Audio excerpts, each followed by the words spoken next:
Okay, so here I am, Louis Moro with the one and only Lieutenant Colonel Russell Brownfield. Hey. Very, very proud to have these conversations with you, Russell. I know that some of the feedback I've gotten from people who have listened to some of them, they are providing the value that I know we intend. I tell people ask me, what do you do with this Veterans Act? And what I basically say is, well, if I was to narrow it down, and it evolves, but it really goes back to how to empower military people and veterans to acclimate to civilian life. Because it's just two different worlds. And then I always get that, well, you're not a veteran. I go, well, that's the point. I'm not a veteran. But Russell's 44-year veterans. Some of the other people around us are veterans. And that's how we bridge it. We have to have these conversations where people who do serve in the military, they come out into the civilian world, and it's crazy.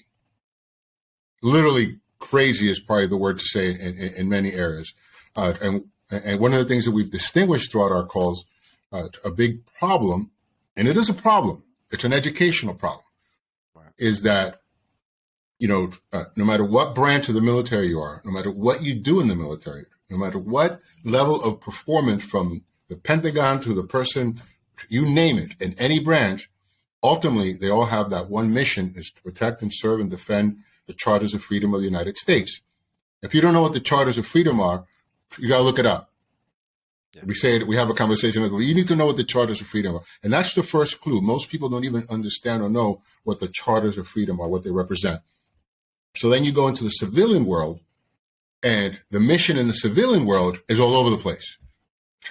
Literally just all over the place. Capitalism has it scattered everywhere. The priorities, money, the priorities, investors, the priority is, how do I get mine? Forget about you. Not everybody, not all companies, but it's just all over the place. So where the mission in the civilian world, you would think, is also to protect and defend the Charters of Freedom of the United States, which gives the opportunity to have capitalism. So that's one of the things that we try to bridge and give veterans tools and distinctions, being trainable distinctions around parenting, possibly mortgage career, if that's it's a possibility for them. But so those are the conversations that we have. Today we're going to cover a little bit about the political world, only because, if you don't pay attention to politics, then you get what you get. And even if you pay attention to politics, you still might get what you get. Ultimately, you got to vote. Right? I mean, at the end of the day, a person can have $1 billion, but you got to vote and not sell out to the dollar. And a lot of people sell out for all kinds of different reasons.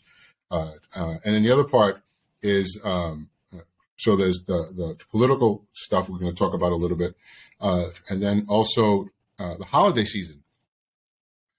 I mean, I look forward to hearing from you, Russell, on, I can't even imagine what it's like to have a holiday season in the military year after year, away from friends, away from family, away from kids, with basically your family and your kids, if you will, are the people that you're with during those times. So it'd be interesting to that. I know in the civilian world, a lot of people, unfortunately, go into depression. Supposedly, don't quote me on the stats, but from my understanding, the suicide rate goes up. Alcoholism, drugs, a lot of that goes up during the holiday season. And, there are solutions, actually, but you have to be willing to actually engage in the solution. That's where being trainable comes in, because we assert with the education that's available today, there's zero reason to live a disempowered life unless you're not being trainable. And we could cover that too. We cover that in plenty of calls. Russell, introduce yourself as, so people get to know who we are, who you are. Yeah, well, okay. So Russ Brownfield, retired lieutenant colonel, 44 years in the military, had an opportunity to do several jobs in the military, been a transportation officer, been a air defense officer, and a force management officer, a special projects officer, and just across the whole gamut of things I did in the military, and just had a wonderful time, and getting in at the age of 18 and retiring at the age of to the age of 62.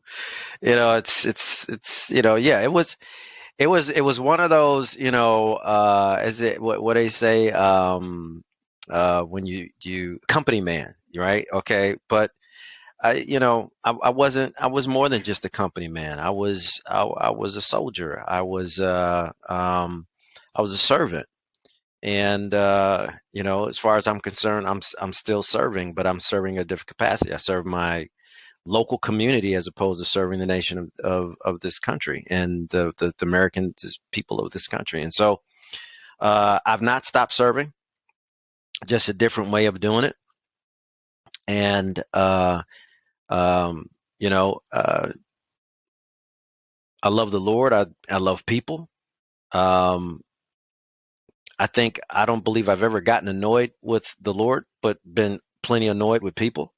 But but at the same time, it doesn't change the overall foundation of that I love people and I want people to do the right thing. And I think generally people want to do the right thing. They just get caught up in the noise and they get caught up and they're confused about which way to go because they don't necessarily uh, take time to get to know what they're getting ready to get involved in. And one of the things we find is the same thing when people join the military. They join the military not to go fight. They join the military for the education benefits, for the housing benefits, the VA benefits, the blah blah blah benefits, and you know. And so the reality is, um, which we'll talk about more is, what do you do what you do, and why do you do it in the first place? And you may not know it from the beginning, but as you spend time, it's going to show up. It's the why you do what you do is going to show up. And when it showed up for me, it changed a whole lot of things for what I was doing for the service, whether I was you know doing my job at a desk or doing my job in the foxhole. It didn't make a difference. I knew what I was doing, why I was doing it, and what the outcome I wanted at the very end. I was under no disillusion as to what I was supposed to do in the military, and that was to serve my country, fight this nation's wars, and win those nation's wars, whether they be in defending policy or defending a border. One of the two. It didn't make a difference. And so, um, like I said, been in the military for 44 years. Enjoyed it. Enjoyed serving, and now I'm retired, and I'm enjoying that.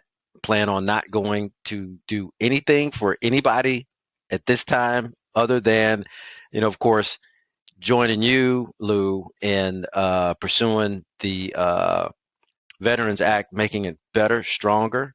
Uh, you've been a phenomenal person pulling this together. I'm just, I won't say I'm along for the ride because I do want to, No, I do want to get behind the wheel once in a while. There'd be But no ride. There'd be no ride without you, my friend. There'd be no ride without you. Let's be very but clear about that. yeah, well, I appreciate that. I really do, and I'm thrilled that this is coming along. I'm thrilled that we've got a future. And if you can't see in front of you about what you're getting ready to get involved in, there's no sense of going anywhere, because you certainly can't go backwards. You can't relive tomorrow, or I should say yesterday, but you can certainly uh, anticipate tomorrow. And I anticipate what we're going to do in the Veterans Act, the wonderful things that are going to come out of it, because where else? And there's plenty of places you can go. There's plenty of people out there doing what even what we could be doing. But you know, um, I think I think our heart is a little bit different in what we're getting ready to do. Yeah, yeah. Somebody would say to me, like, I have people say, "Well, what do you do with these conversations?" I go, "Well, look, they're conversations to distinguish distinctions that give people power and freedom. So let's look at it from, how do you have someone have power and freedom in life?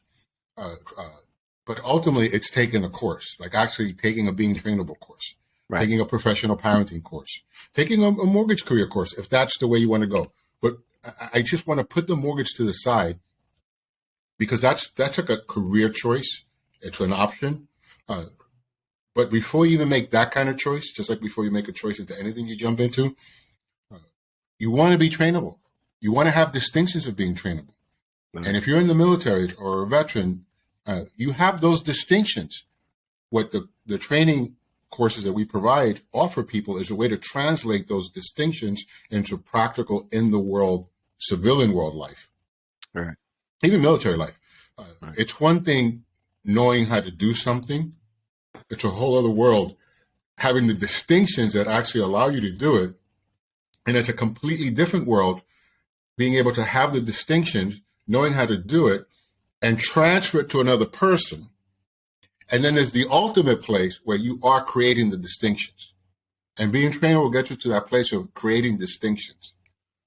Same thing with professional parenting. It gets you to a place where you can create the distinctions. Because you're never stuck. You're never stuck with anyone, anywhere, anytime, anyhow. You're just not stuck unless your distinctions are limited. It's that expression where, and I've shared this before, where people say, a picture tells 1,000 words. No, it doesn't. A picture doesn't do anything. A picture is just a photo.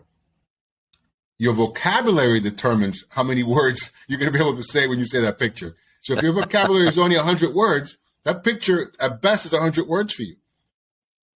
But if your vocabulary is 1,000,000 words, you're going to see a whole world of distinctions that somebody else with less distinctions is going to see. So being trainable offers that opportunity. Being a professional parent offers that opportunity. The mortgage business gives you a locked-in set of distinctions to go have a career in the mortgage business. Different conversation. So you mentioned as you're bringing up this work, and the way you said it, I can't even. I want to be able to recreate it the way you said it, and I can't yet. But showing up for work versus like you're there for a job versus doing a job. The way you said it was actually very good. But it brings me to the first part of this call is talking about the political scene right now. And by the way, this is not Republican. This is not Democrat. This is not Independent. Right. This is not put that stuff to the side. Just put all that stuff to the side because that's like is the principles and character and commitments of those individuals who represent those parties has shifted and will continue to shift probably for the rest of humanity as far as we could tell. But right now, the way it is right now, there are differences. And I don't kid myself about it. There's people in government right now who are literally doing the best they can for the people. And then there's people in government right now that are really doing the best they can for themselves or some other, Lord type thinking, which is leave the Lord to the Lord. Because come on, guys, ain't nobody out there. It's like insane to even pray to a human being. I don't get it. No. But it seems to be happening. So with that said, if you could elaborate a little bit more, because you said it, and I'm not saying it the way you said it, distinguishing. Here's what I'm left with. So if you're in government, if you're a person who's, I'm talking elected officials. I'm not talking about people of service who commit their lives to governance. Federal employees, state employees, city employees. That's a different human being. Yeah. That's a different human. God bless those people. I bow to those people that's what they do, It's just like the person who's the construction worker, the person who's, cleaning the freaking utilities, the streets, the supermarkets, all the people that are actually doing the on the ground work. Those are special humans, special people who commit to those kind of things and have the things that I commit to. But the people who are elected, so-called elected, into positions where they're supposed to be governing and leading for the people, something's off. Something's off. And I can't blame them because they're getting elected. Somebody's voting for them, and that's you and me. Yeah. They're getting elected, but what are they getting elected off of? What they're saying or what they're doing? And usually we don't we don't know necessarily what they're doing because we've never seen um, their resume, if you will. A lot of times we don't get we don't get to interview them. We don't get to see their resume. We don't get to call their references up. They get on a stage. They tell us what they're going to do. They tell us what someone else isn't doing, and then we have the conversation between ourselves, sort of. And what do you think? Well, what do you think? Well, this is what he said, or this is what she said. This is what she meant. This is what we believe she meant. What he believed he meant, and then we make assumptions off of the narrative that they're giving to us. So, yeah, we put people in place off of the current narrative that we believe is important to us. They seem to think that, they're tapping into a majority of a narrative, but are they tapping into the majority of the real talk that people are having based on, I don't pick one, but what's important to the country if you are serving the country, or what's important to your state if you're a state official, or what's important to your community. And the ones that are talking this narrative are usually there to talk about what they want to do and what they think is important, as opposed to what we want them to do and what we think is important. So it's almost like we don't know what we want, but we're electing someone to tell us what we want.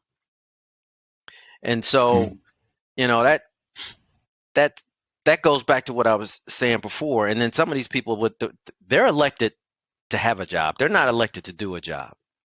And so it's hey, I want to I want to work for the government. Why? If you listen to some people, they'll say, I want to work for the government because once you're in, it's hard to get you out. Sure. Okay. So they want job security, some kind of It's job security. some kind of job. So, Okay. elected officials may or may not have the job security that they want, but once you get in there, you can go in different places. And you can either be elected, or you can be appointed, or you can just be hired. But what are you doing? Why are you doing it? And what are you trying to get out of it? Because I look at some people and I say to myself, so when I say some people that at least are in the news or in the media who are elected officials, I have some relationships directly with some people, and I have relationships with others. Like, I'm aware of where they represent, for example, and from being in those particular areas, and you look at it and it's like, this person would not make it in like a regular job. They could never make it as an entrepreneur. Forget about a sales job, let's say.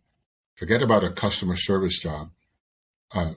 But they could talk their way into a position where once they have the job, at the very least in some elected positions, you're there 2 or 4 years, 6 years, depending on the structure, which is insane that you could have the job for that long and not get fired. Yeah. Yeah. And then it gets even more insane that you could be in that job and you could have, when I say that job, I'm talking about, like, you could be a congressman, you could be a senator, you could be a mayor, you could be a state level, federal level, you could be appointed into certain positions, and then you have people supporting you because you vote or support them and what they want, not what's best for the community, not what you said you would do, not what's best for America, not what upholds the charters of freedom, not what even follows the laws. So in many ways, what's going on now, I think, and it's sometimes, I'll say this to some people, they go, what? I go, in many ways, what's going on now, it's actually good. What do you mean it's good? It's good because the the bubbles of where all the holes are just in front of us. Yeah. And we're either going to transform those bubbles, make them better, adjust. We really are going to be a nation of laws. No one's above the law. Or we're going to quite possibly, for sure, disrupt the integrity of the Charters of Freedom. I'm not saying that people haven't been, liars, cheaters, and stealers and outright murderers in the past, because they have. I mean, it's just, it has. But I am saying that we're at a tipping point. To give you one example, this whole thing with this war, Ukraine and Russia. Here's some people say, "Wow, it's terrible, it's horrible. What's going on is just insane." Agreed.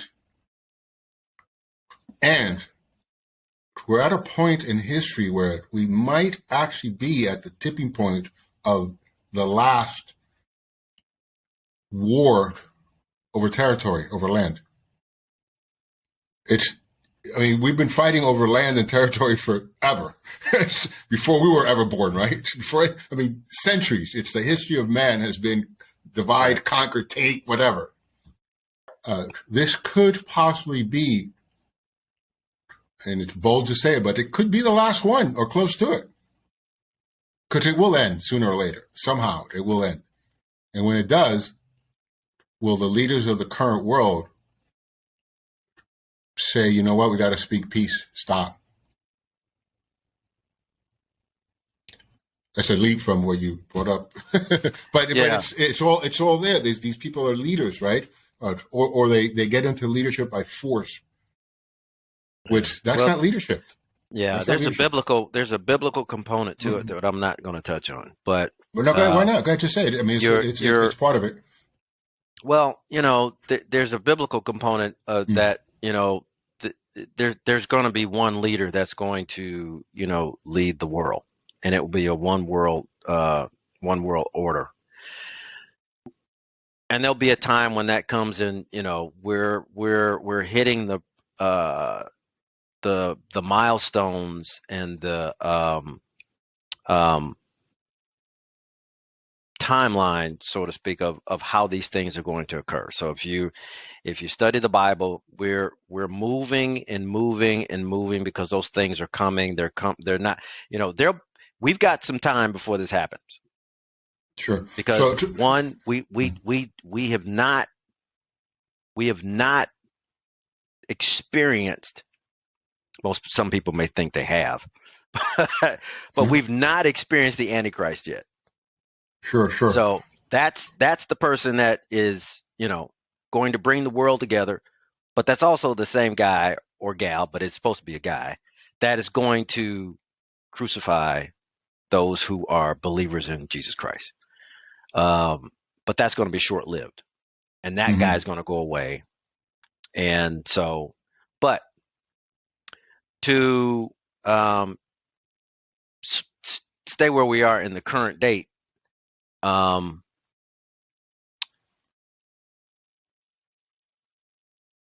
most people think they can lead just off of data. Good luck with that. And look what's been happening. Look what's been happening. I mean, we had this midterm literally talk about how they're going to do things off of data, and it never held up. There have been administrations that have tried to gauge where the country is going off of data. The data is, hey, let's talk to these 100 people and generally use them as a anchor to say this is what we should be doing. That's crazy. It's always been crazy.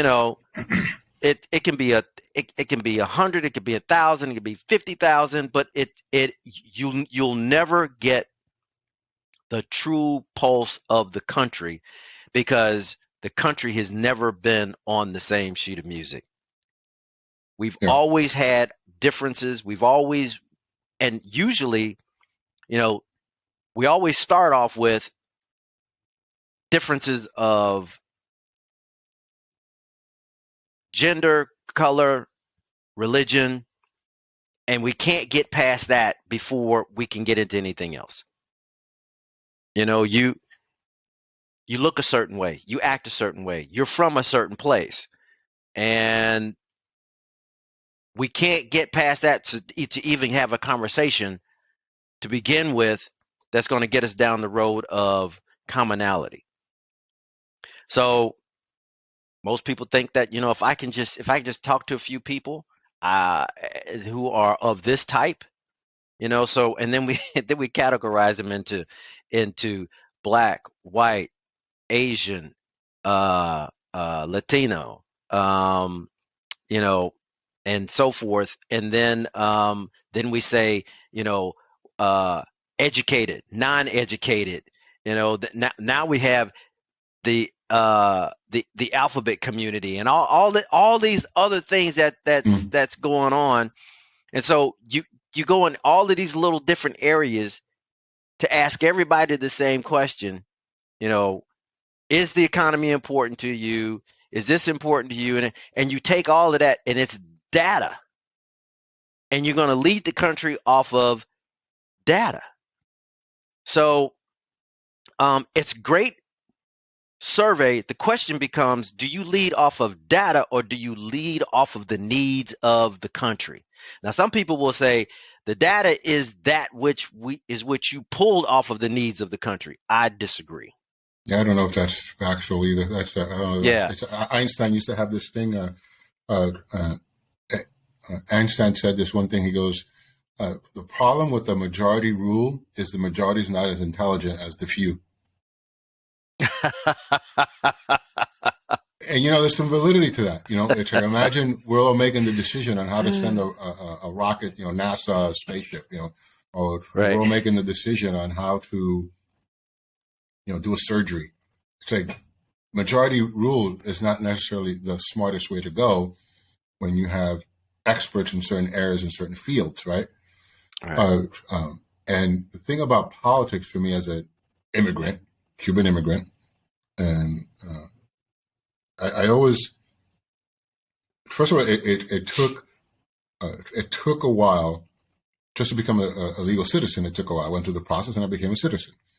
But it also took me a while to embrace my Americanness as a person who was not American, Black and Hispanic.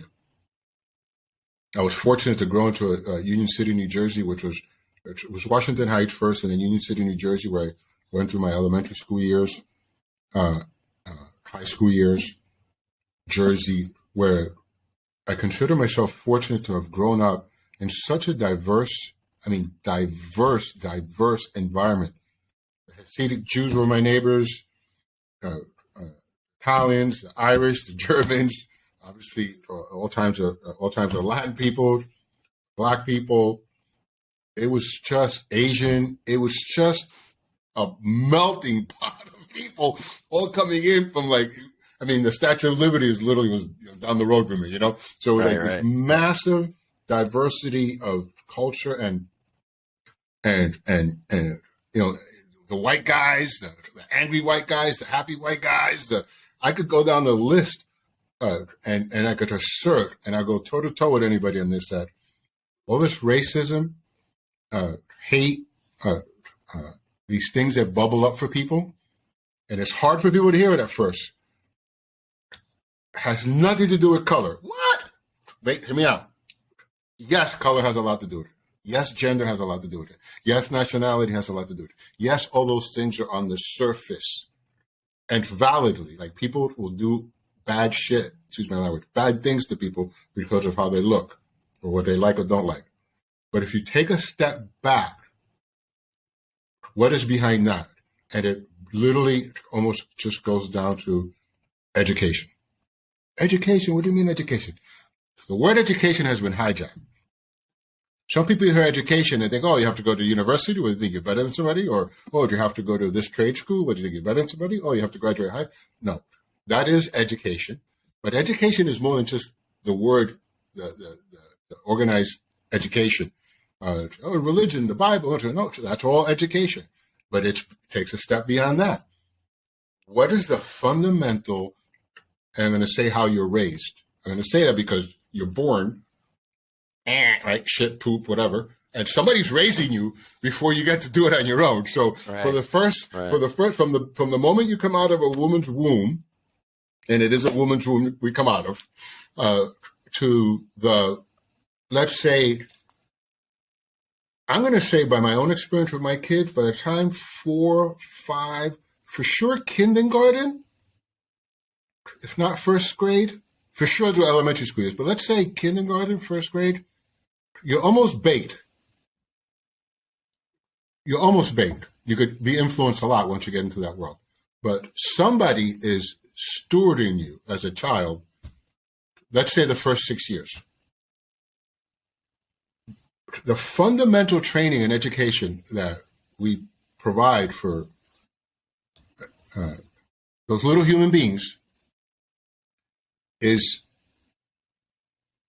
antiquated at best. I mean, we survive by luck. By luck.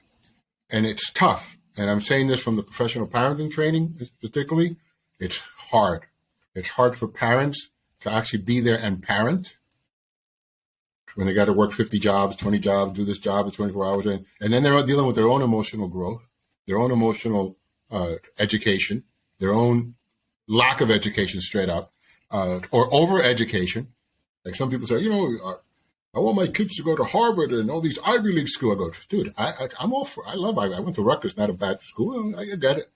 But let's also be clear that Ivy League schools are 100% responsible for every single financial debacle in this country. It's been Ivy League guys. It wasn't the plumber. It wasn't the construction guy. It wasn't the military guy. It wasn't the school teacher. It wasn't the person working at the utility company or the supermarket.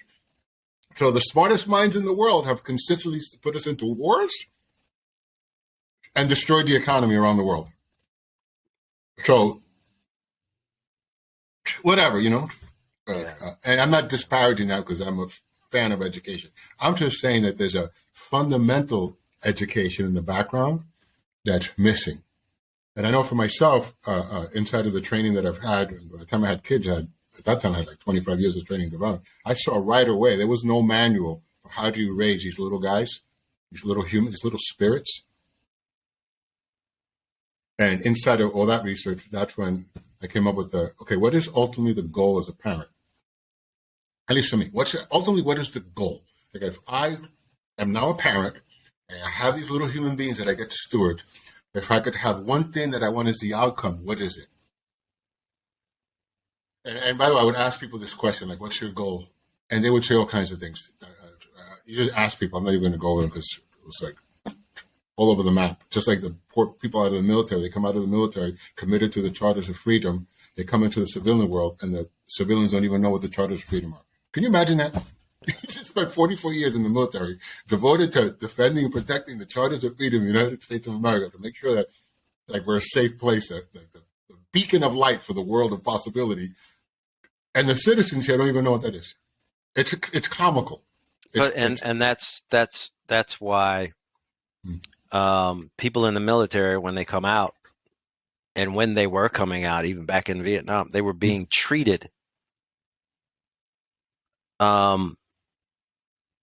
disparagingly because people did not respect the Charters of Freedom. Oh, I have no idea. They had no idea.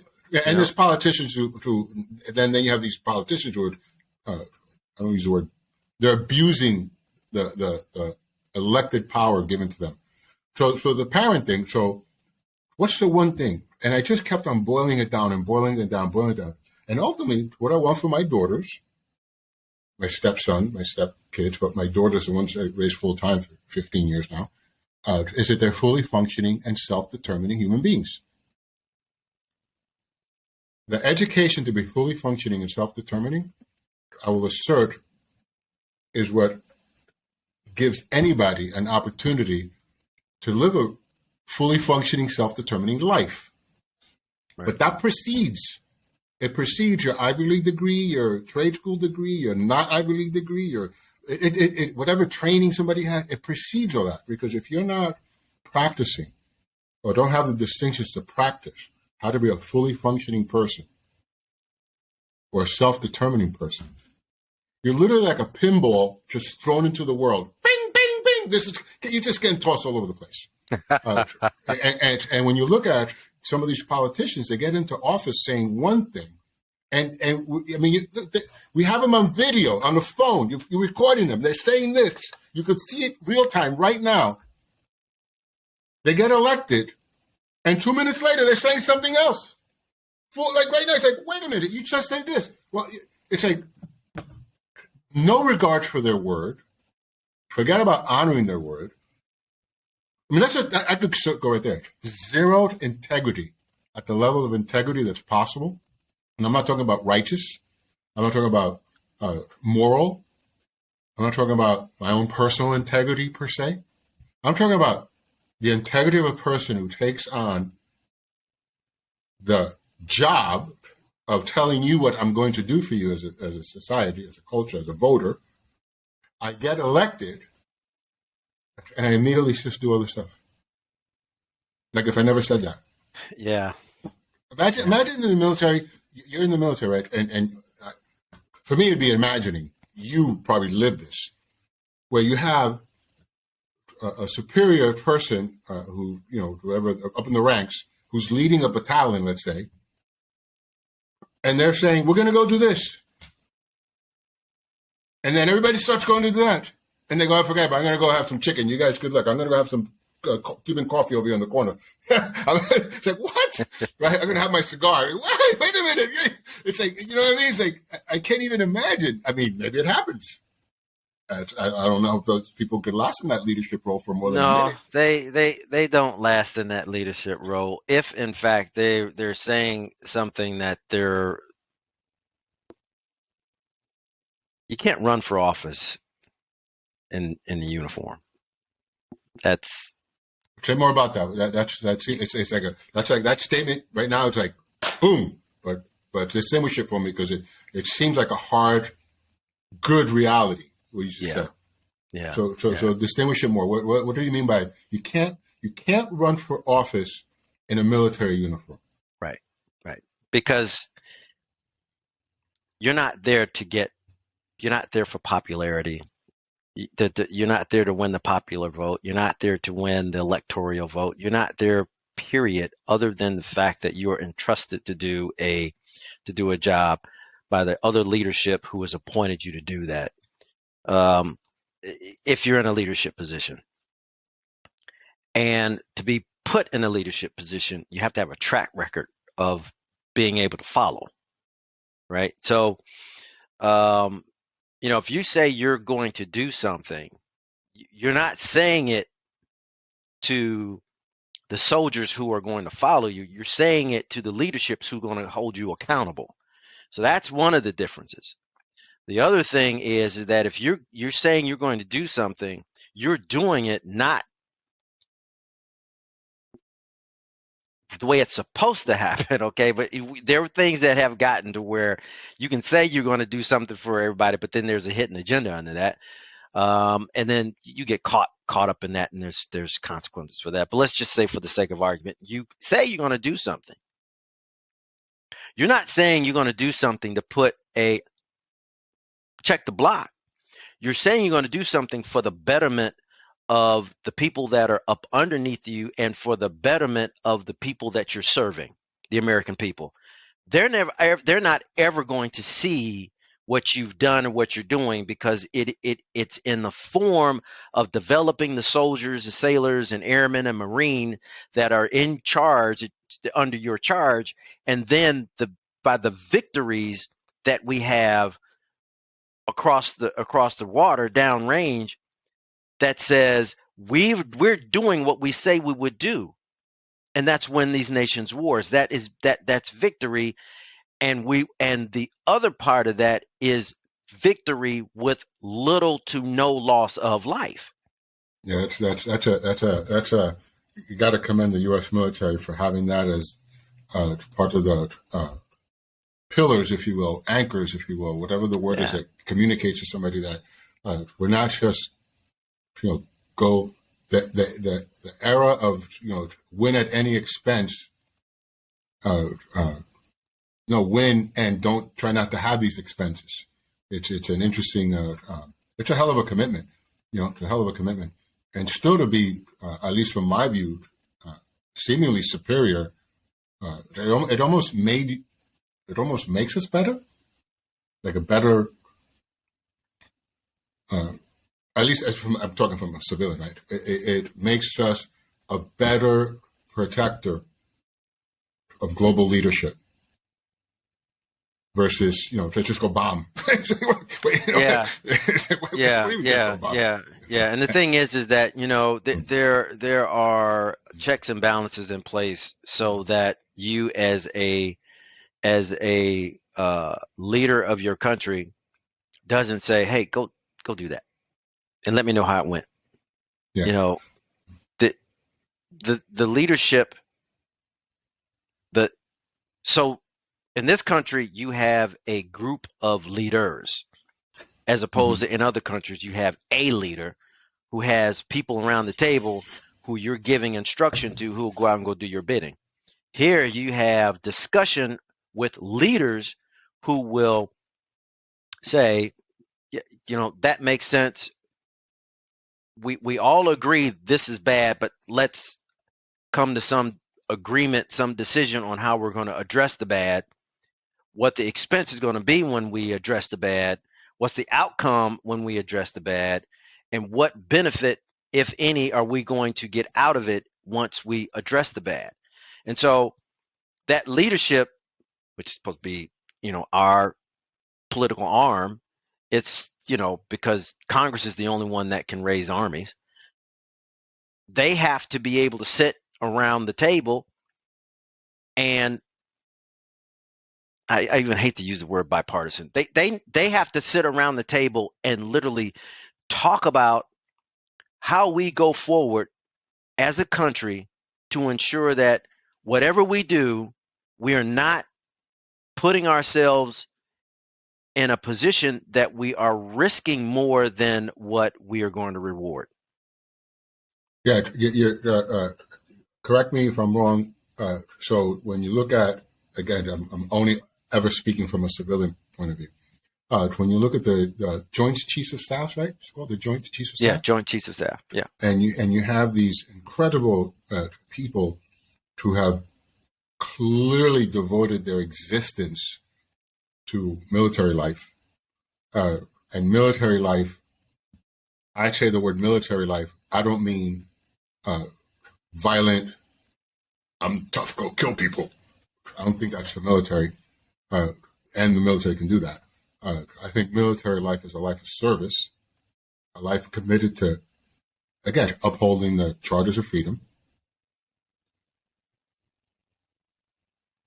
That kind of mindset, that kind of heart, that kind of will of the person, uh, uh, you can't fake that. You can't fake it. I mean, you can try to fake it, but I don't think you could.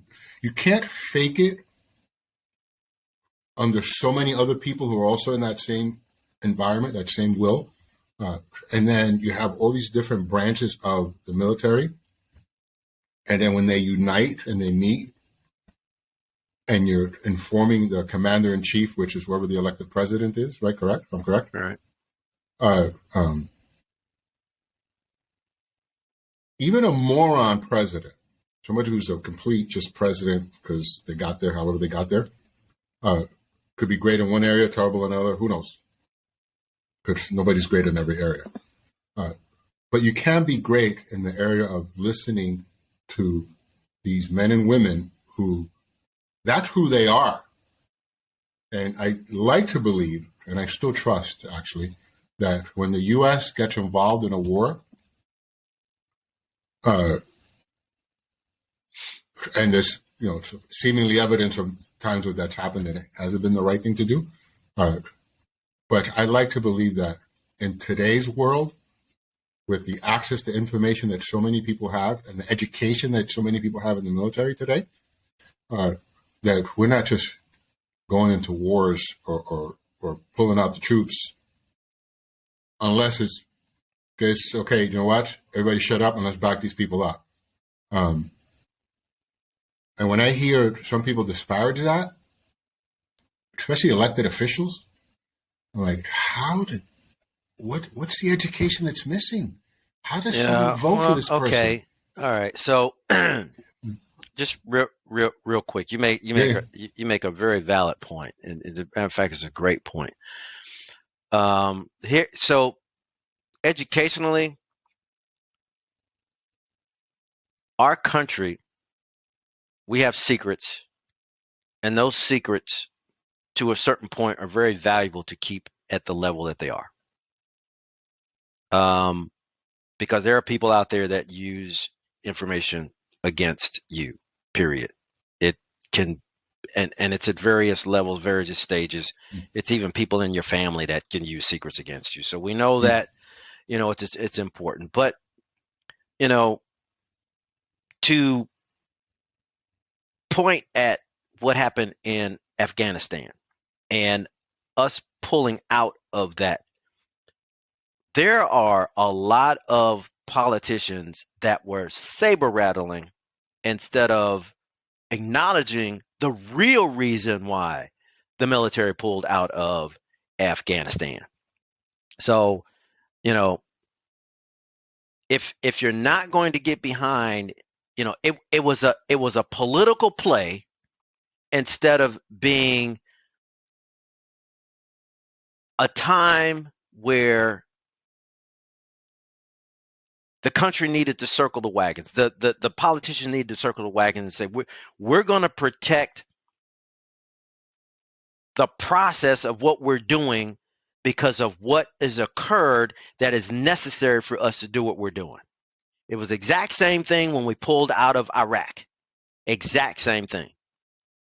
And so, because the general public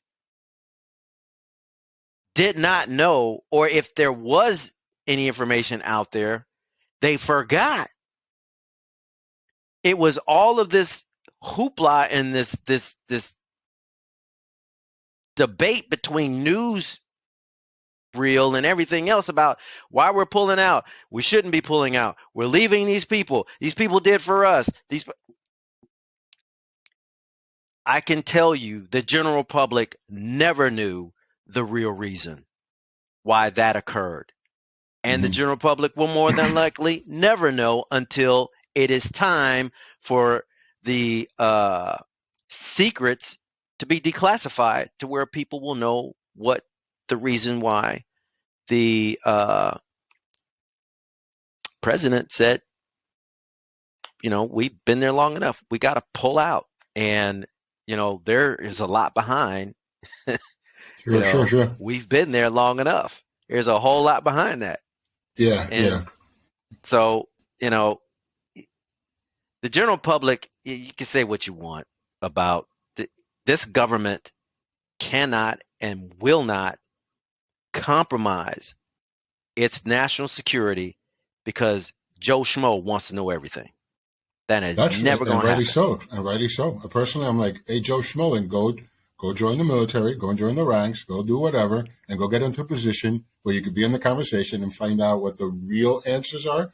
But at the end of the day, since you're not doing that with your life, thank you for voting. Well, and And, to your point, okay, check this out. To your point, Joe Schmo is going to do all of that, right? He's going to get up to that position, and he will have, or put it this way, he or she will have a mandate to zip it because they won't be able to share those secrets that they know Mhm. with the general public. So Yeah, it's not going to stop. You can complain down here about being up here, and when you get your tail up there, you're going to have to do what you said you weren't going that you wanted down here. You can't do it because you are not legally able to do it, and you've taken an oath not to do it yeah, because yeah. it will sacrifice the security, the national security of the very people that you're trying to protect, even though the guy that was you was running off at the mouth and didn't know what the hell you were talking about. Yeah. Yeah, well, that's the trust part, man. That's at the end of the day, I am forever grateful for those men and women who take on those responsibilities with their lives. Uh, Obviously, I'm not doing it. I don't plan on doing it. Uh, that's that's the beautiful thing about this country. Yeah, But yeah. there's an Giving it. Let's real quick give you an example. So I've got I've got a friend that used to tell me about, man, how come we don't know this and how come we know that? Okay, so now he's gotten himself to your point. This is great. To your point, he's in the position.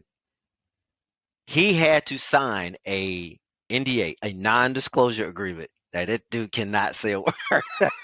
Yeah, well, that's And we were talking not too long ago. And he said, "Man, I wish I could tell you, but I can't." I said, "You're not bothering me. You're not bothering me." I said, "You signed an NDA, right?" "I know you signed an NDA."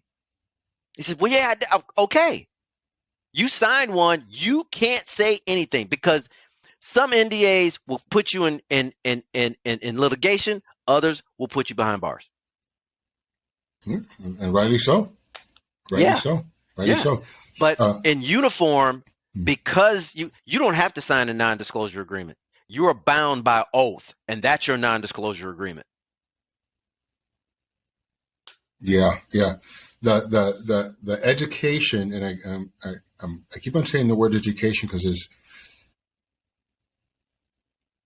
there's I don't know what the word is, but maybe I do know the word. I'm not connecting the dots, but there's another way of saying education that could not be so. So again, the word education, it seems that from my civilian view, has been hijacked to mean something negative. It's like if you're educated, if you bring up education, you're insulting somebody, or it's a bad thing, or Yeah, yeah. Well, it's really people, like you said, think an education has to do with the books, and you know education has to do with life, and yeah it is from the womb to the grave, right? Cradle to grave. yeah And it's that span of time of how much you're learning through observation and information. And when and when you're doing that, and you can add a couple of more things. Information, mm. observation, cooperation, collaboration, all the There's a things whole world about there. living, Mm-hmm. living. And so when you're living, you're learning. And when you're learning, you're applying. And that for which you learn, you apply. So if you're learning racism, you apply racist behavior. If you're learning uh, um, sexism, you applied sexism in your life. You know, when you're not in a family, an environment, in anything that says it's it's good to work because when you work, you eat. But if you're in an environment which says you don't have to work and you'll still get fed, this person is going to sit there and say, so what's for dinner? What am I going to eat? Yeah, they don't they don't.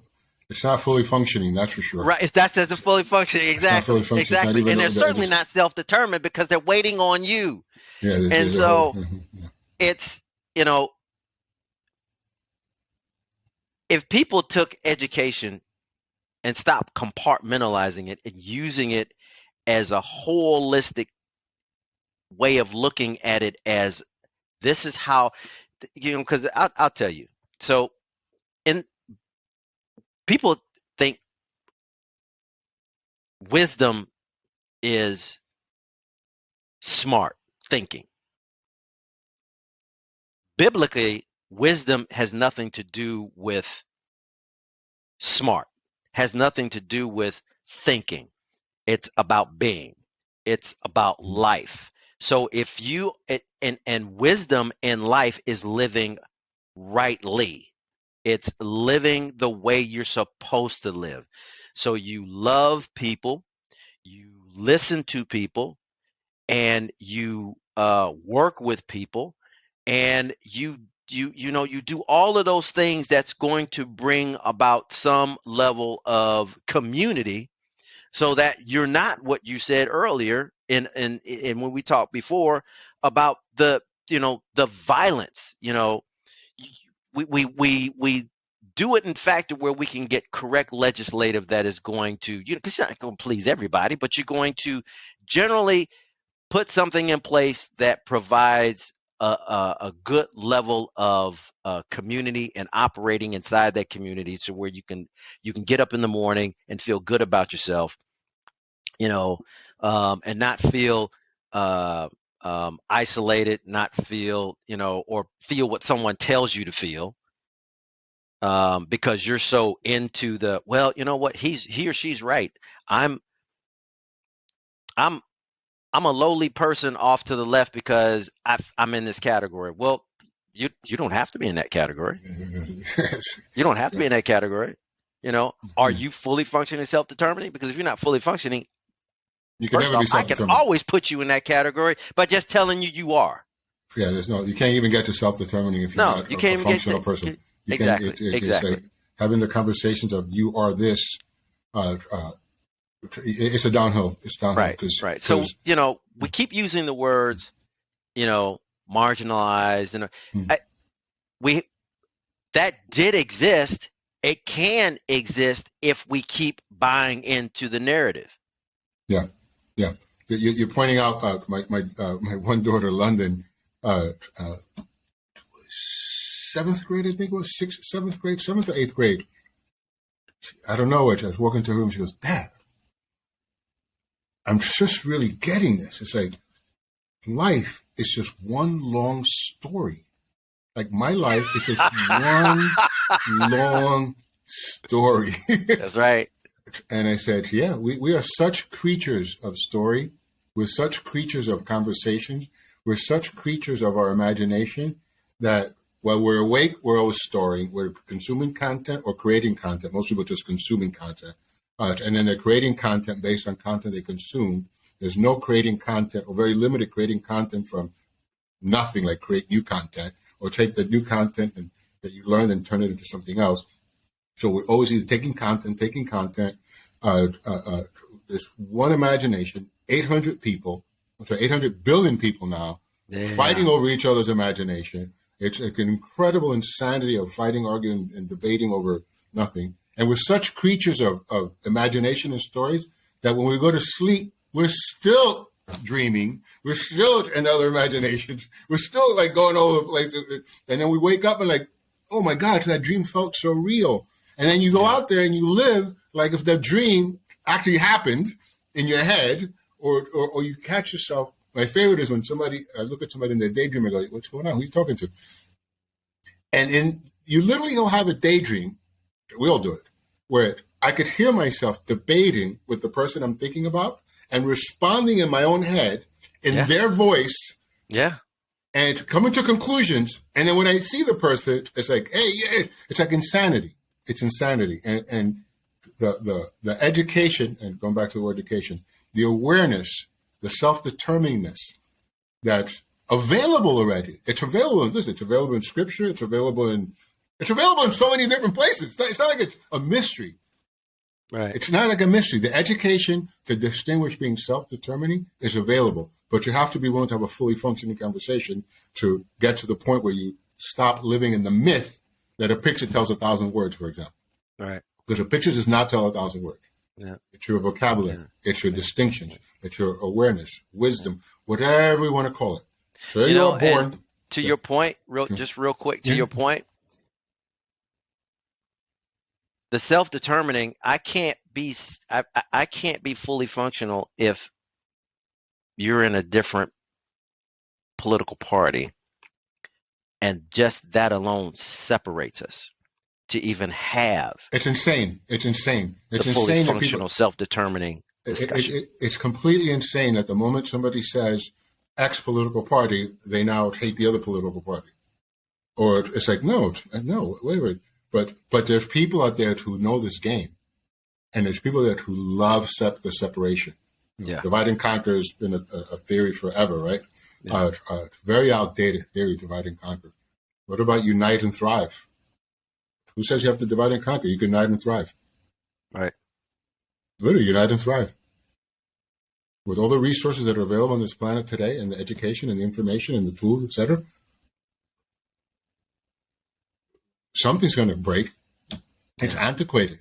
It's totally antiquated. Why you said divide and conquer? It came up. I was just thinking about it. So that's what right now, that's what Washington D.C. is. It's a Washington of divide and conquer. And that's what they do. Mhm. Yeah, That's what they yeah. do. There's We probably need to call it, instead of Washington D.C., we call it Washington UT. Just UT, change the letters for UT. unify and thrive. Yeah, it'd be nice. It'd be It nice. would be. It would be It would nice. be. So there's a education and wisdom. There's an awareness. There's a knowledge. There's an understanding. There's a story, vision, whatever, imagination, whatever the word is that someone has to, like a combination lock, get so they could get past whatever's the block that, and it goes back to, I keep on saying the word education, the distinction. There's a distinction that has us all stop at a certain level of distinguishing. Right. What do you mean by distinguishing? Well, I'm going to keep on going back to the picture tells 1,000 words because it's a simple example to get across. If you, for the rest of your life, you're going to live the rest of your life, the picture that your life is, you're going to live it on 1,000 words. Go. I feel you, man. To each his own. I get it.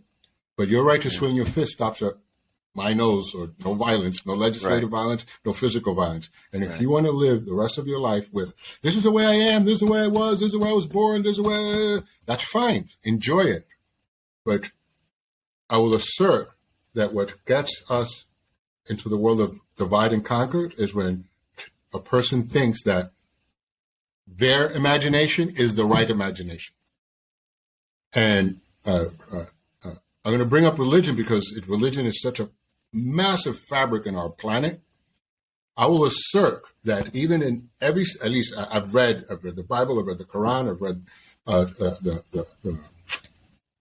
the Muslim, the Quran. I've been a junkie for this stuff. When I say junkie, like I've always loved reading and the audio tapes and the reading them. It's just, I'm into it. I'm into the conversations. None of them, from what I could tell, box people in if you actually read it. It actually expands you. No. Expand. Breath. Breathe.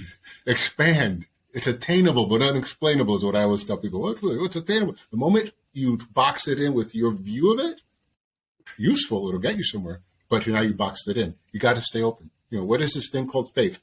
I don't know what faith is, but I know what it's. Here's what I know it's not. It's not a fixed view.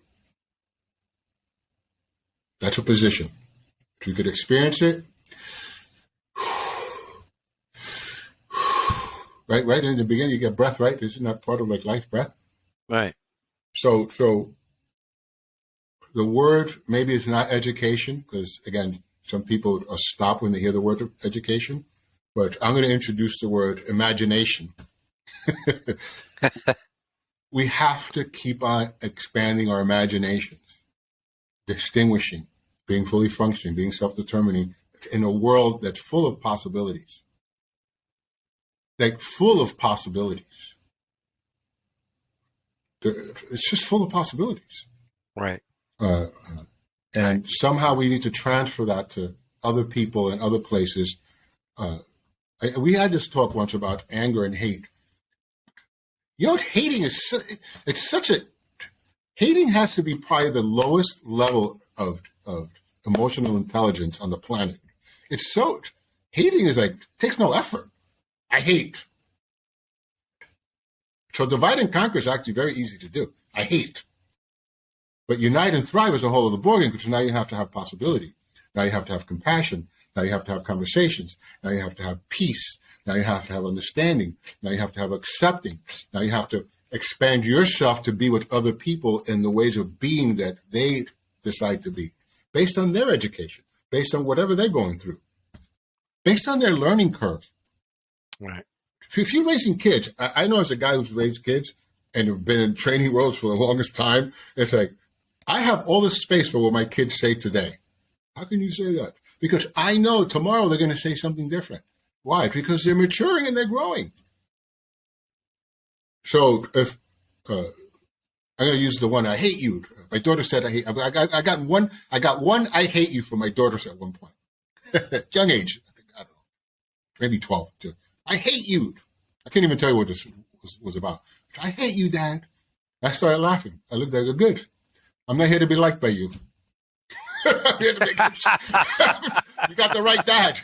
I'm here to make sure that you're a fully functioning, self-determining person. So when I speak to you, I want you to look at me, and what's in the back of my mind is that functional? Is that self-determining? Or are you becoming a person because you saw a pizza ad, you're going to go buy pizza? Right. Which we all do. I know I've done it.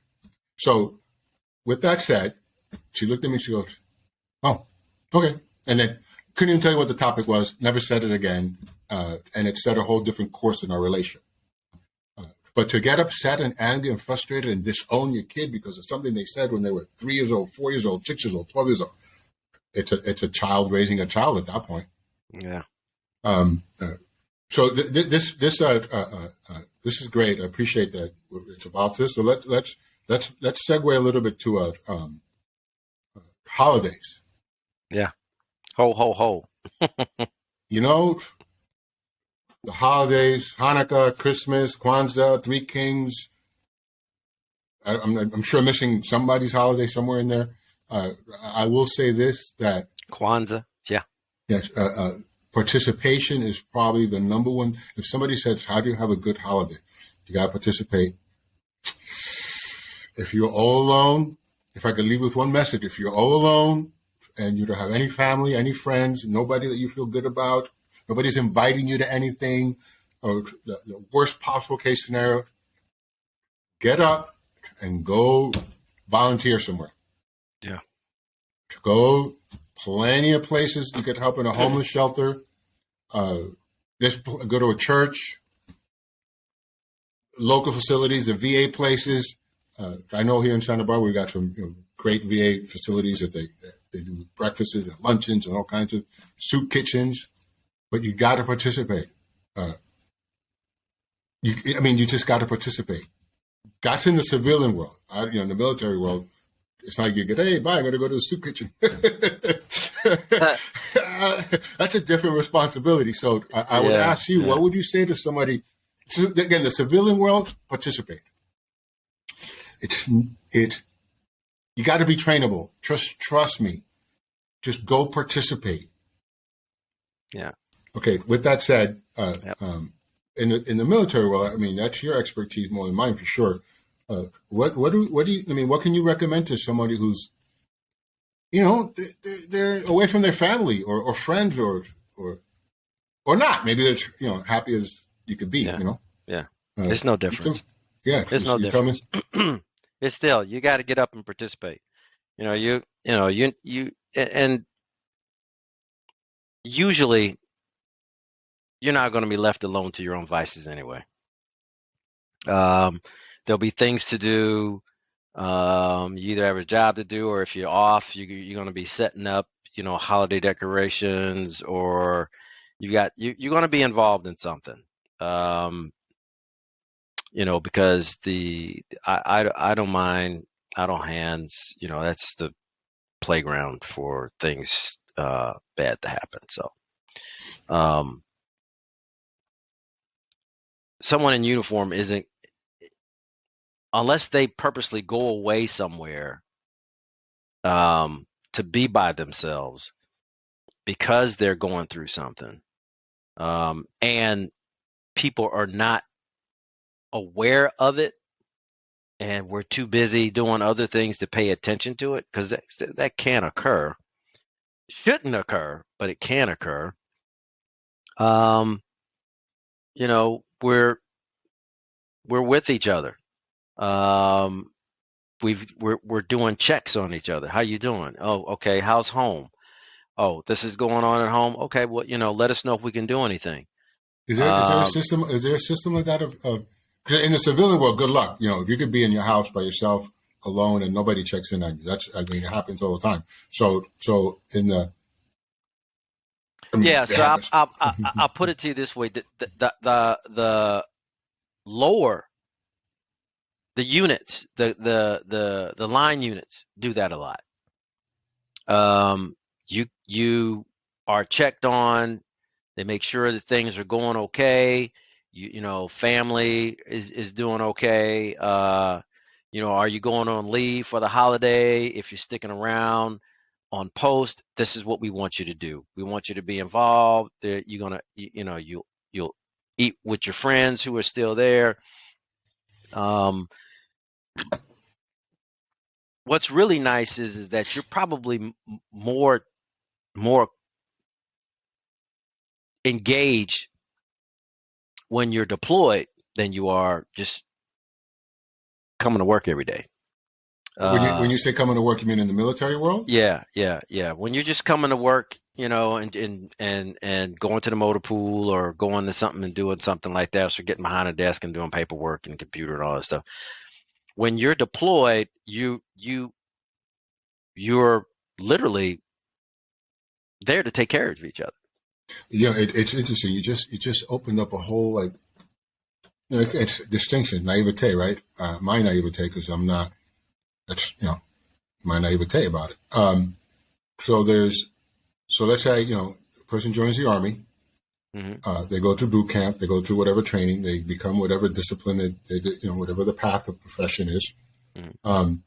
We're not at war 24/7, so you're doing something else. No, so if you're not deployed out, the day in and day out is at I guess a military base or a city or a location. Yeah, it's on an installation. And then you're doing 9 times something, out of right? 10, it's on an installation. The only time that you're really not on an installation is when you're in either at a headquarters, someplace that has a huge civilian population.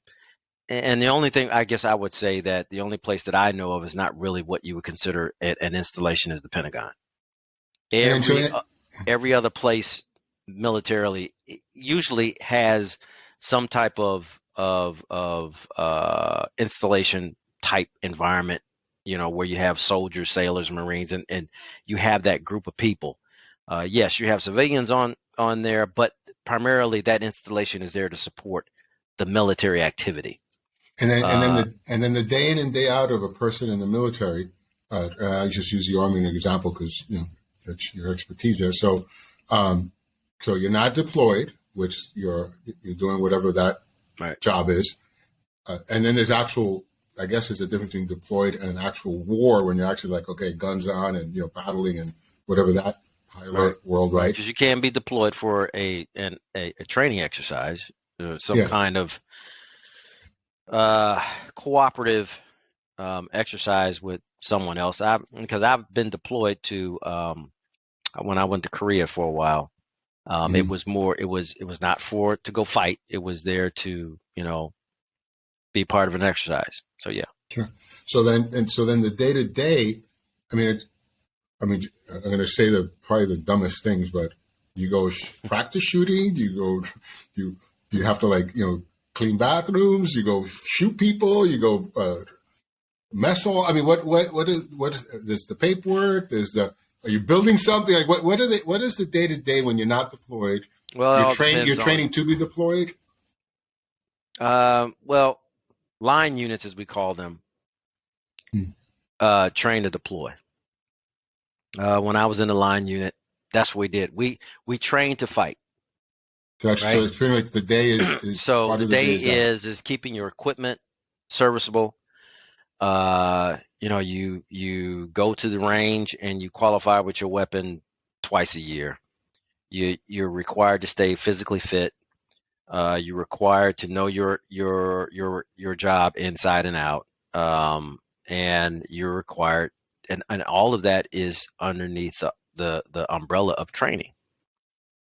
And so every day the military is training. It's training on its mission and its mission with the equipment, its mission under its leadership. And so, so you're doing all kinds of training. You're training under orders. You're training under operations. You're training under overall missions. You're training with other units, communication, the whole shoot, move, and communicate type deal.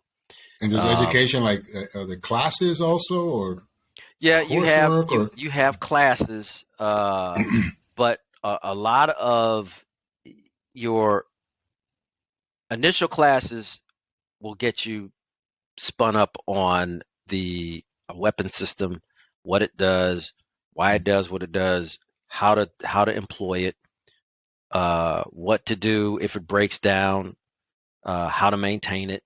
All of those things, if you are in charge of a weapon system, or and especially, everyone is assigned a weapon. And if you're in the armor, you're assigned a tank. You're part of a tank crew. You keep that tank in operation. You learn how to fire it. You learn how to load the gun. And you spend, if you are in an armor unit, you spend however many years you signed up for to train in that tank and with that crew. That crew gets to know each other. That crew understands each other. That crew builds a battle rhythm. That crew builds a rapport. That crew builds a relationship. And eventually, and by building those relationships, that small crew, 5-man crew, they go through all sorts of things that a family would go through. And so they literally build a brotherhood, soon to be, if not already, a brother and sisterhood, because women now are allowed in combat armed units.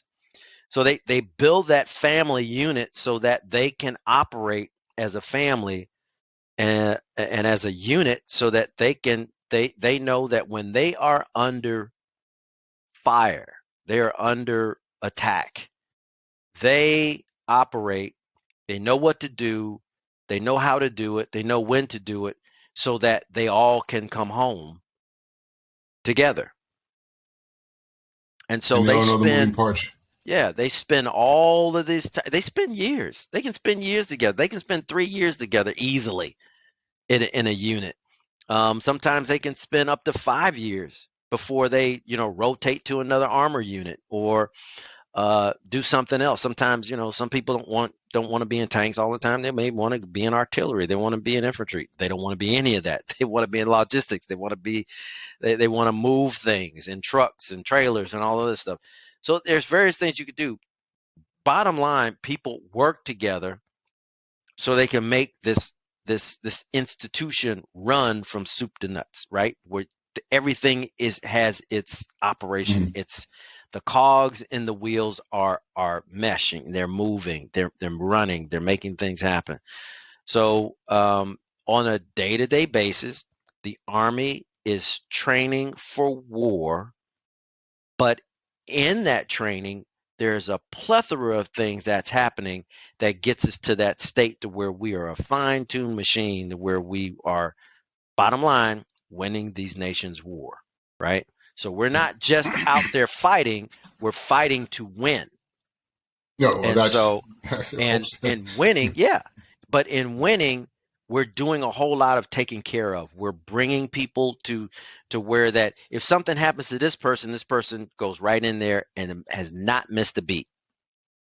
sure. Yeah, I hear you say that, Yeah, and I think of yeah, this ability to have these humans in this tank, and everybody's got their their the steering wheel, the shooting, the like. Everybody's got yeah. their All the way knowledge back to base. the one that's pulling the trigger and boom, Yeah, yeah, and they And could all it's the probably same way in interchange if they had to. artillery units. It's the same way in infantry units, and it's the Mm. same way in transportation units. It's the same thing in some of your service support units that aren't designed to go to the front line, or aren't designed to go forward, because the front line moves now. But it's still that the what I'm left with is how and the word impressive doesn't do it justice, but how phenomenal it is that you could have this thing called a tank with these men and women.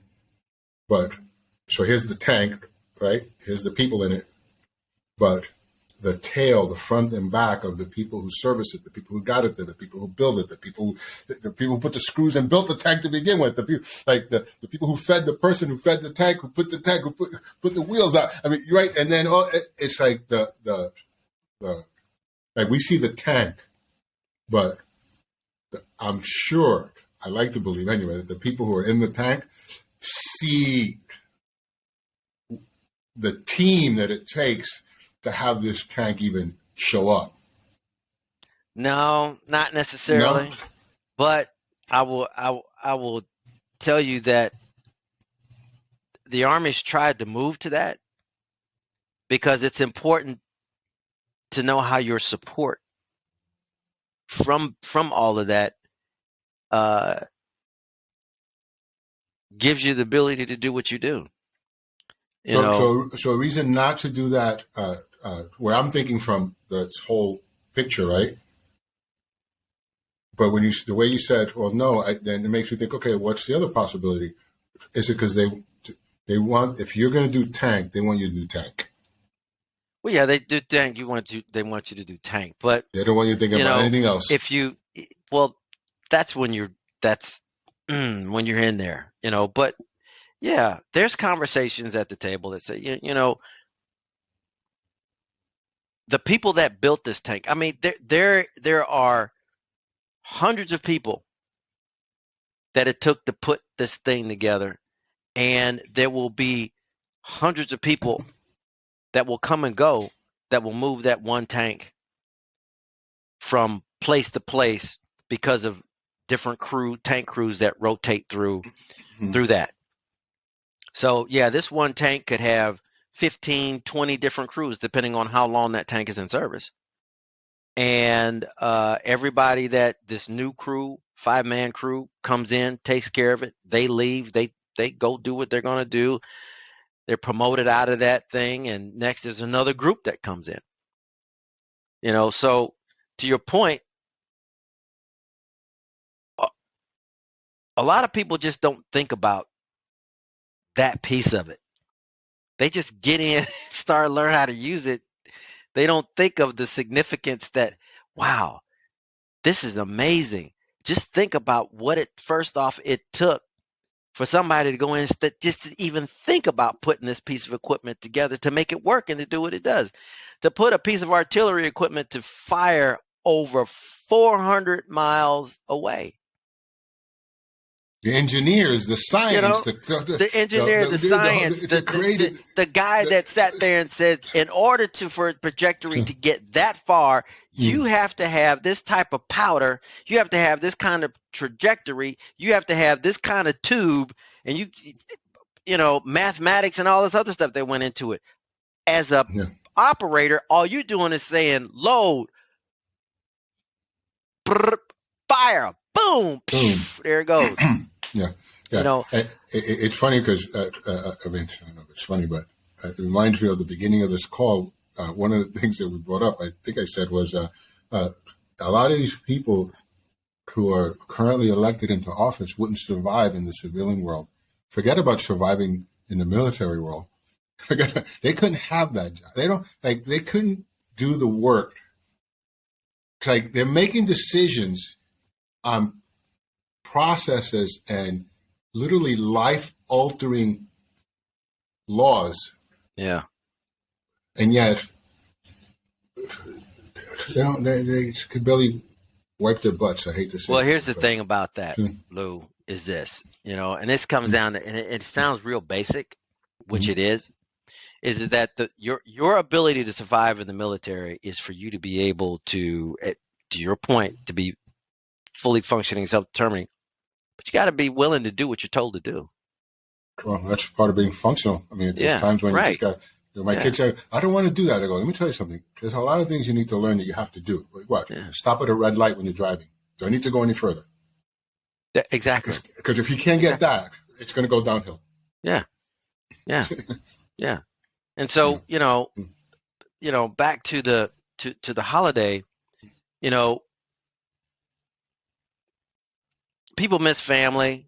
because you could you could be in the States and your family is in New York and you're all the way in Washington, not Washington D.C., but the state of State. Washington, Hmm. right? So you have to take leave. You have to get on a plane, unless you decide to drive. However you plan on getting there, but you have to have the leave. You have to have the time, and your mission isn't going to stop.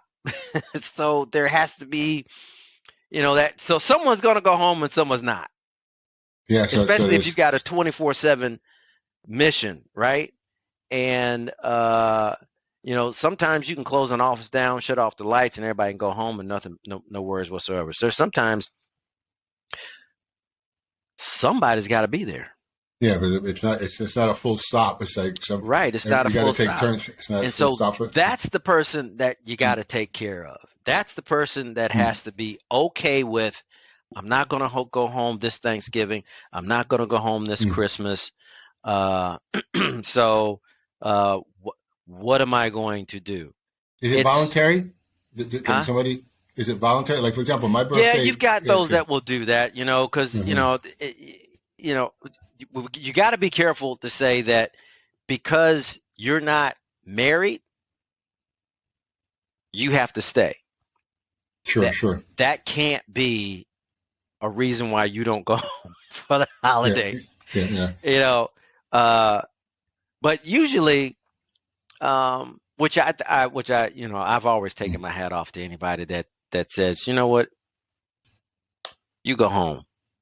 I'm gonna stay. And usually, you'll get the seniors will go, look, you go home, enjoy yourself. We'll figure this out. And they'll come in, they'll do what they got to do, and they know how to make adjustments for family, and family is acceptant of the adjustments. Now, do they Sure. do that every year? No, they pick what holiday. You know what? I'm going to cover you for Thanksgiving, but I'm going home for Christmas. You know, That's I'll fair. I'll cover you for I'm going to go for Thanksgiving, but you're going to cover for Christmas because I don't plan on going and being in all that crappy snow. I don't plan on going somewhere cold. You know, Yeah. in Yeah. fact, Yeah. I'm going to have my family here for Christmas. They're coming to visit me, so it's not going to be a big deal. I can go do work, come home, and enjoy. So Nice. they they work this out. There's very seldom that you'll find that someone is being told to not to put in for leave for Christmas or for a holiday. Um, and usually, if the good, strong, and caring leadership will prepare the unit for those type of things. Uh, and if there's really nothing going on, the unit will put everybody on what's called block leave, and everybody goes, to include the commander and the first sergeant. They all go, you know. And if they're on the installation, if you've got family, you're not far from having to do what you have to do. It's the ones that don't have family there and the ones that are getting on planes, getting on trains, driving, and all that other stuff. Everybody gets a safety brief and everybody goes in their different direction.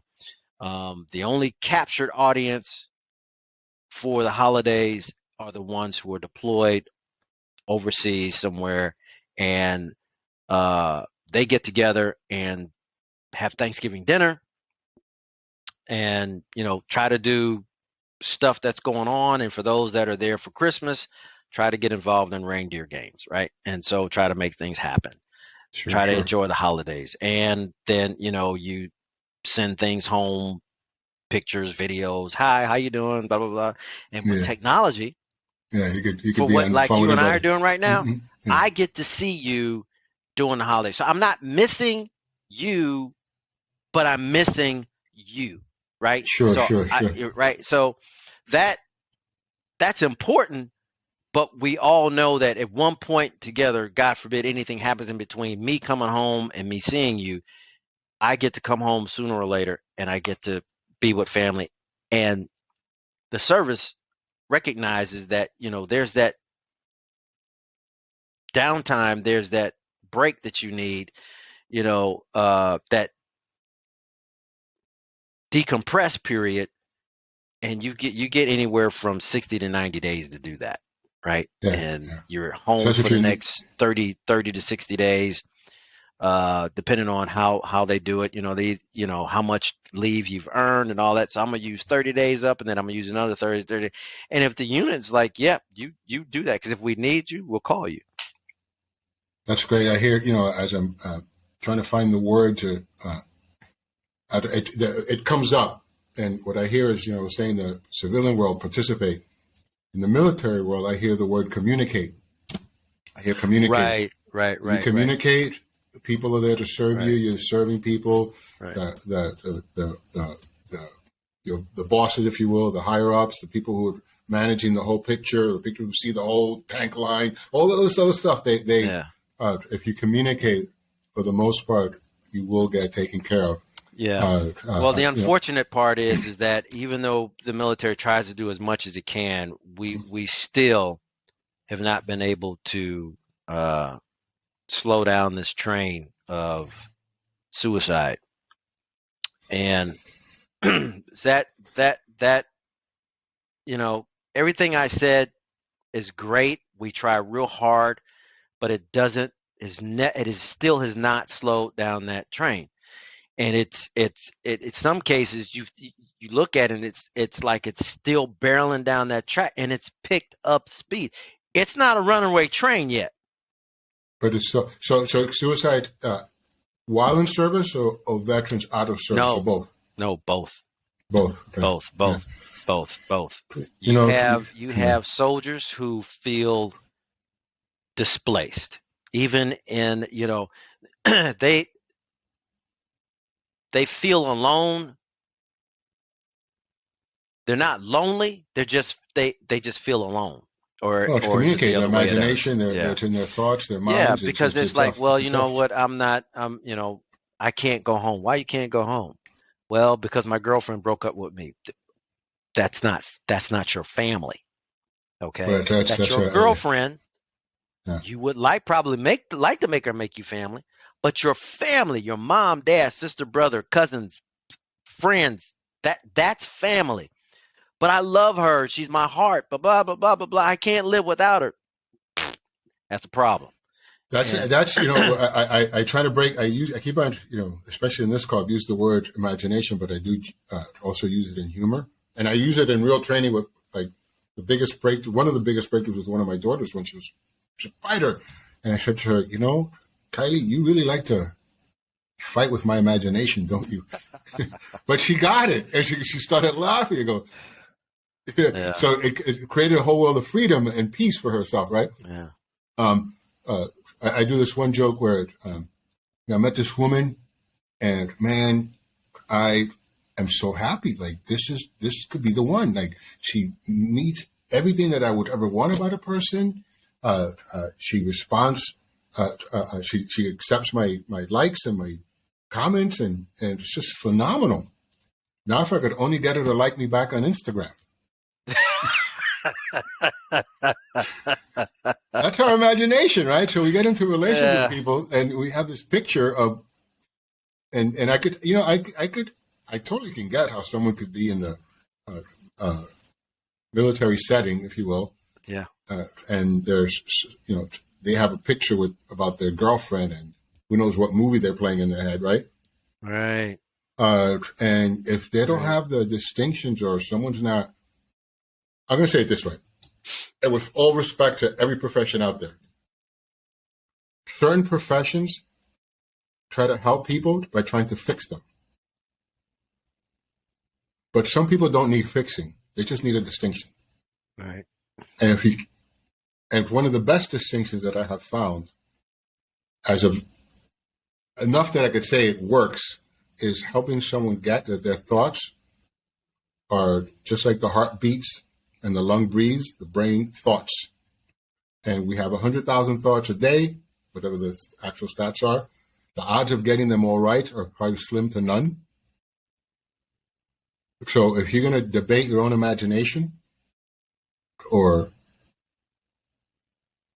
yeah, I mean, I'm going to be brutal and say it, take your own life because of something that you're imagining in your thoughts. Someone hasn't helped you crack that code yet, that code of your own thoughts. I've talked about suicide with my daughters very early on in life. Early, as little kids. The most profound relationship you're ever going to have, I would tell them, is not with me, not with your mom, not with a boyfriend, girlfriend, whatever you decide to do in life. The most profound relationship you're ever going to have is the one between you and you. It's with you in your head. You're going to have a party. Enjoy it. Get it under control because we're 8 billion people with 8 billion imaginations having all our thoughts go all over the place.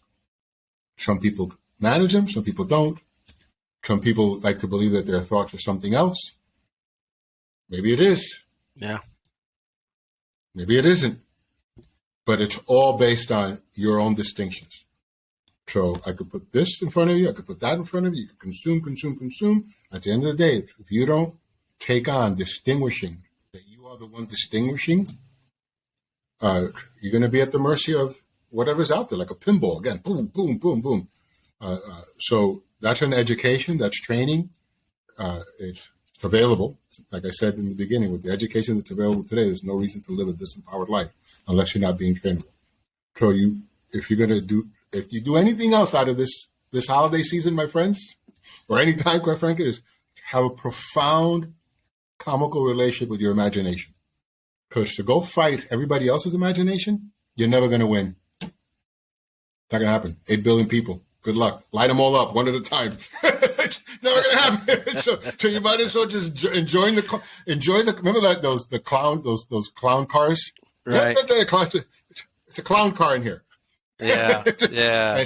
And you got to take some things serious. And some thoughts like don't mess around. Like, Right. This is not always be a jerk, a joke, or a jerk for that matter.